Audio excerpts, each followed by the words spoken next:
ಪಟ್ಟಣದ ಜೆಪಿ ನಗರದ ಬಳಿ ಮದುವೆ ಮುಗಿಸಿ ಬರುತ್ತಿದ್ದ ತೆಂಡಿಕೆರೆ ಗ್ರಾಮದ ದಿವಾಕರ್ ಹಾಗೂ ರಾಮೇನಹಳ್ಳಿ ಗ್ರಾಮದ ಭರತ್ ಎಂಬುವರ ನಡುವೆ ಮಾತಿನ ಚಕಮಕಿ ನಡೆದು ಮುಖ್ಯ ರಸ್ತೆಯಲ್ಲಿ ಜಗಳವಾಡಿ ವಿಕೋಪಕ್ಕೆ ತೆರಳಿ ಭರತ್ ತನ್ನ ಬಳಿ ಇದ್ದ ಹರಿತವಾದ ಚಾಕುವಿನಿಂದ ದಿವಾಕರ್ ಮೇಲೆ ಹಲ್ಲೆ ಮಾಡಿದ ಪರಿಣಾಮ ತಲೆ ಹಾಗೂ ಕುತ್ತಿಗೆ ಭಾಗಕ್ಕೆ ಬಲವಾದ ಪೆಟ್ಟು ಬಿದ್ದಿದ್ದು ಸ್ಥಳೀಯರು ಹೆಚ್ಚಿನ ಚಿಕಿತ್ಸೆಗೆ ಹಾಸನ ಜಿಲ್ಲಾಸ್ಪತ್ರೆಗೆ ಕರೆದೊಯ್ಯಲಾಯಿತು.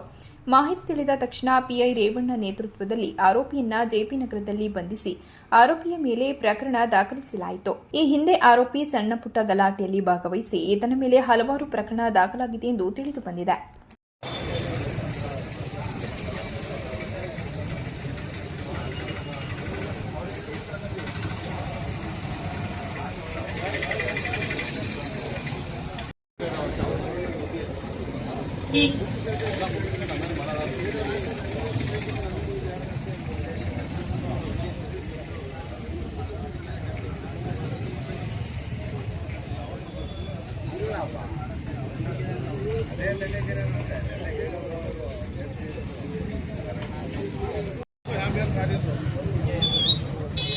क्या